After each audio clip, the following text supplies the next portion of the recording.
Hi, thanks for continuing in. Ha ha ha ha ha. For continuous range, we're gonna keep going with that same one. And if you got that knee slapper, I'm so proud of you. But you're not getting anything from it. So with that range, we're gonna keep going. You'll recall that the range is up and down. It works with your y axis. So this is the set of all possible y values of a function. And if you remember Dr. Idiot,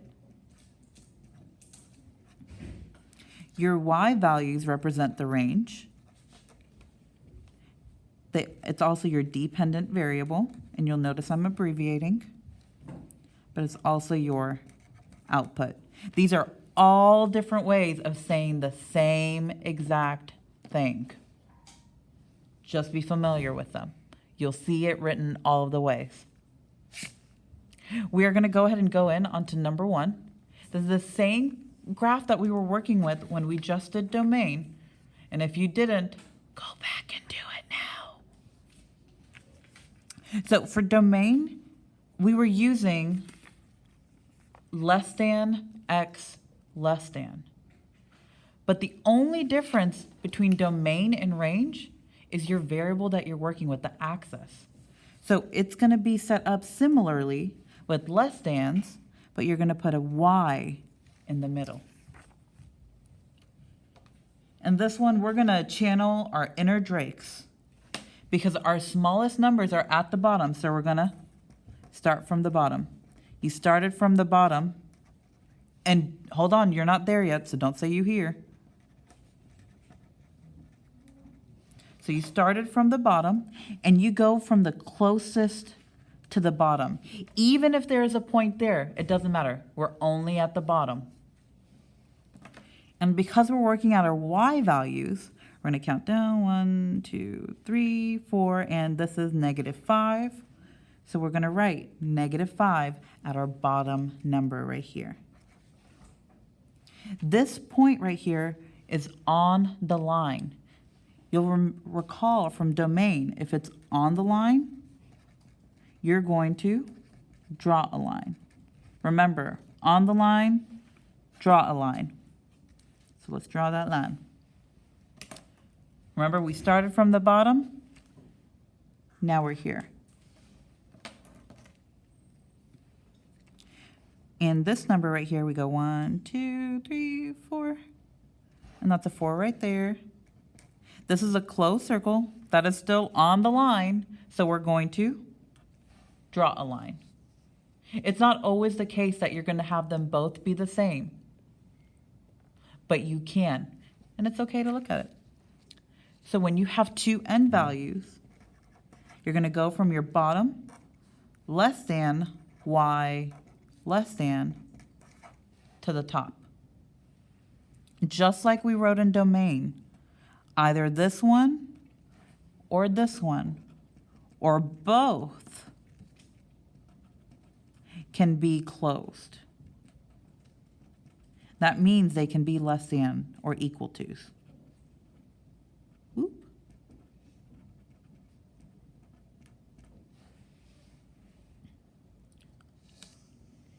Now when we're looking at number 2 and 3, you'll see our arrows have come back. They're never going to leave you, so don't exasperate. You'll be fine. We're going to set it up just like normal. Less than, y, less than. Less than, y, less than. Remember, we're going to be starting from the bottom this time. This one is keep going and going and going. And as you keep going down below, it keeps getting negative. So for this one, it's going to be -infinity at the beginning. So we started from the bottom, and now we're here. This number right here, your y value, this point, the y value is a 3. You'll notice it's an open circle for that 3. So we will not draw a line. It's not on the line. Don't draw that line. But hey, look, you have 1∞, which means you have one more way of writing it. And I'm going to cover up my infinity. and it becomes y is less than 3. This one's a little bit easier than the last time. We're going to set up number 3 the same way with less than, y less than. And we're going to start it from the bottom. Now, most people, when they're trying to do this one, they say that this number right here is a 4. It is not a 4. This point is for 0. Your y value is a 0, and your x is the actual 4. But because we're working in range, we like the x, but we don't care about it. So we're going to put that 0 there. And because it's on the line, you're going to draw a line. You started from the bottom. Now we're here. You'll notice that this arrow, even though it keeps going there, don't worry about that. When you're coming from the top, you hit an arrow, it's an infinity. And because you're coming from the top, it's a positive infinity. You have one infinity, you have one more way of writing it. Cover up that infinity. And we can't leave our inequalities like this. You have to have your variable first. So we got to flip all the things. And that's your other way of writing it. So whenever you have only one end value, meaning you only have one point and you have one arrow, if you're coming from the bottom and you hit an infinity, this is what it would be set up as.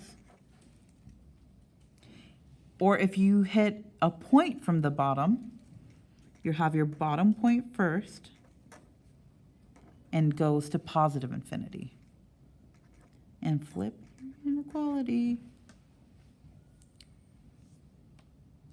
The same process applies to both domain and range. It's just a matter of if you're going from your bottom to the top.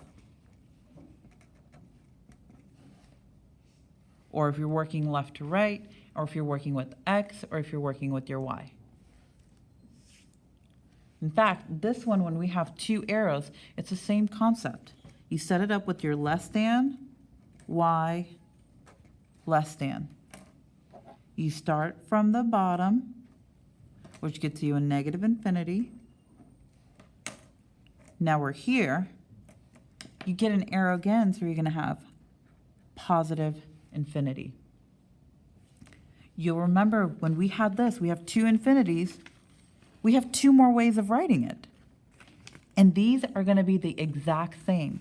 It's still going to be all real numbers. You're still going to have the fat R.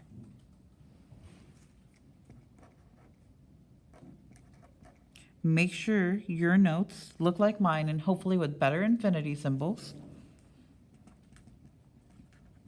If you need to, you can always turn your paper sideways and draw an 8. And it might not be the prettiest infinity, but it'll get the point across. Thanks for watching.